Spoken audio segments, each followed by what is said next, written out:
ऐसे लोग आज के दिन में कम से कम ये ट्वीट कर रहे हैं कि मेरा एक विचारधारा रहा कि हमेशा जीत चाहिए, सीट नहीं जीत चाहिए, मेरा एक विचारधारा रहे और उस जीत के सहारे हम जो है समाज को कुछ दे सकते हैं।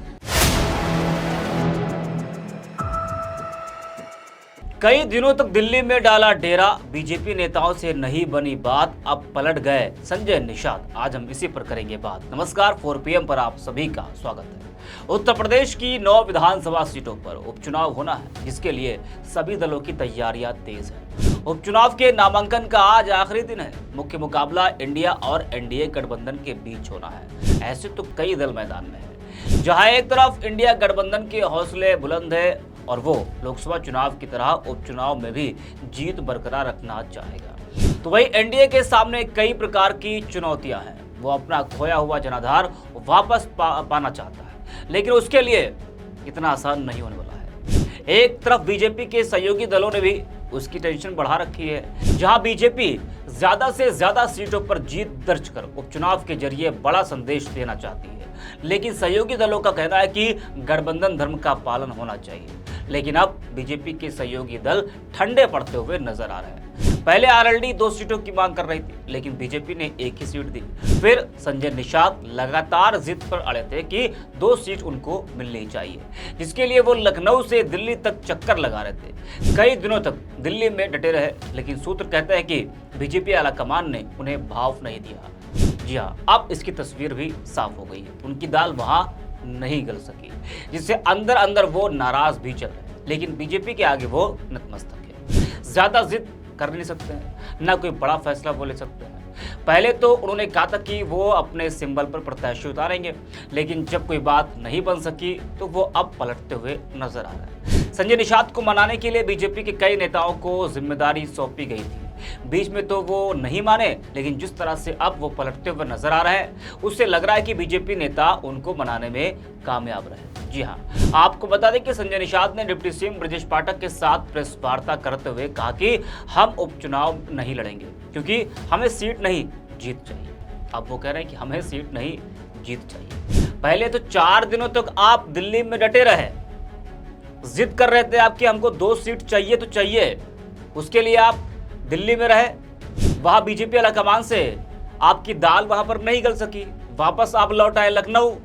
तो अब आप ये कह रहे हैं कि हमें सीट नहीं चाहिए। जी हाँ, हमें जीत चाहिए।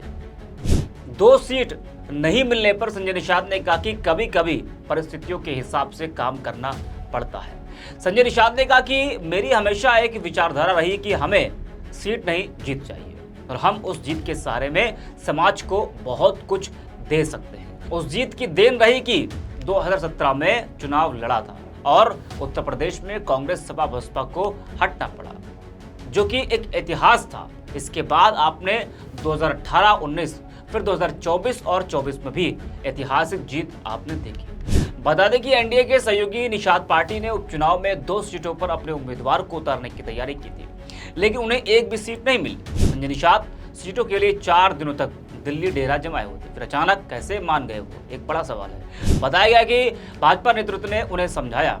इसके बाद संजय निषाद पीछे हट गए। उन्होंने कहा कि हमारे लोगों को सीट नहीं, आरक्षण चाहिए। आरक्षण को लेकर भाजपा गंभीर है, इसलिए उसका हर निर्णय मान्य है। संजय निषाद ने पिछले दिनों कार्यकर्ताओं का हवाला देते हुए कहा था कि अपने सिंबल पर चुनाव लड़ने की बात उन्होंने कही थी। निषाद इसी सिलसिले से बीते 19 अक्टूबर को दिल्ली गए थे। 4 दिन दिल्ली में डेरा डालने के बाद भाजपा के शीर्ष नेताओं से उनकी मुलाकात हुई और उन्हें खाली हाथ वापस लौटना पड़ा। हालांकि संजय निषाद ने अपनी पार्टी का एजेंडा आगे रखते हुए साफ किया कि हमारे लोगों को सीट नहीं, आरक्षण चाहिए। यह भी कहा कि आरक्षण को लेकर भाजपा गंभीर है, इसीलिए हमें उनका हर निर्णय मान्य है। जरा आप भी सुनिए संजय निषाद ने क्या कुछ कहा है। ऐसे लोग आज के दिन में कम से कम ये ट्वीट कर रहे हैं कि मेरा एक विचारधारा रहा कि हमेशा जीत चाहिए, सीट नहीं जीत चाहिए, मेरा एक विचारधारा रहे और उस जीत के सहारे हम जो है समाज को कुछ दे सकते हैं। उस जीत की देन रही है कि 2017 में मैं चुनाव लड़ा था और कांग्रेस सपा बसपा को उत्तर प्रदेश से हटना पड़ा, सत्ता से दूर करना पड़ा। जो एक इतिहास था, ये लाओ उनको लाओ उनको लाओ ये हटाओ, 2018 का भी इतिहास आपने देखा, 2019 में ऐतिहासिक जीत देखा, 2022 में ऐतिहासिक जीत देखा। उस जीत की देन है कि डॉक्टर संजय जैसा एक गांव में रहने वाला, एक नदी के किनारे, जंगल के किनारे रहने वाला व्यक्ति अपने समाज की वकालत करने का अवसर जो राष्ट्रपति तक हो, चाहे प्रधानमंत्री तक, चाहे गृह मंत्री तक हो, चाहे राष्ट्रीय अध्यक्ष हो, मुख्यमंत्री तक हो, और आज के बीच में कैबिनेट में बैठकर हो। आज कम से कम इस उपचुनाव में जीत चाहिए। हम अपने को सौभाग्यशाली हूं कि कम से कम हमारे इस मंत्र को विपक्ष के लोग भी ट्वीट कर रहे हैं कि नहीं, जीत चाहिए, सीट नहीं चाहिए। तो अगर देश की कांग्रेस उत्तर प्रदेश में, जो देश की बड़ी पार्टी रही कभी, आज भी विपक्ष के रूप में, पार्टी के रूप में है, वो भी कह रही है कि नहीं, हमें जीत चाहिए, सीट नहीं चाहिए। तो मैं तो एक त्रेता में भगवान राम के निषाद राज के एक वंशज हूँ, जो किस तरीके से गले लगाया था, उस रावण पर जीत प्राप्त करने के लिए उन्होंने अपने को, आपने देखा होगा, सेना भी दिया था, गंगा पार करके जीत भी दिया था, और जीत लेने के बाद आप देखो सुख का राज आया था। तो सुख शांति चाहिए, फिर से निषादों का हक चाहिए, उसके लिए हम जीत के लिए आए हैं। हमने भी दिल्ली में बैठक हुई और मैंने उनसे बता दिया कि जीत के लिए एक ही है कि हमारे समाज के लोग जो है एक तरीके से थोड़ा गुस्से में है। उनका एक कांग्रेस ने, सपा बसपा ने इनके आरक्षण के मुद्दे को लटकाए रखा, और हम लोग भी आए, और यहाँ भी अभी तो केंद्र राज्य में सरकार है, यहाँ नहीं हुआ। मैं बधाई दूंगा राष्ट्रीय अध्यक्ष को। उन्होंने कहा, मैंने उनको याद दिलाया कि आपने कहा था बड़े बड़े जो काम है, धारा 370 और जो है राम मंदिर है, ये काम हो जाने के बाद, राष्ट्रीय काम हो जाने के बाद जो अर्थव्यवस्था का, हम लोग निश्चित रूप से इसे विचार करें। मैंने उन्हें याद दिलाया कि आप 10% अगर हम पक्षधर है कि अपर कास्ट के जो कमजोर वर्ग है उन्हें दे दिया, तो हम सताए हुए लोग हैं अंग्रेज मुगलों के, पिछली सरकारों के, इनके भी आरक्षण दिल्ली के गजट में हम अनुसूचित हैं।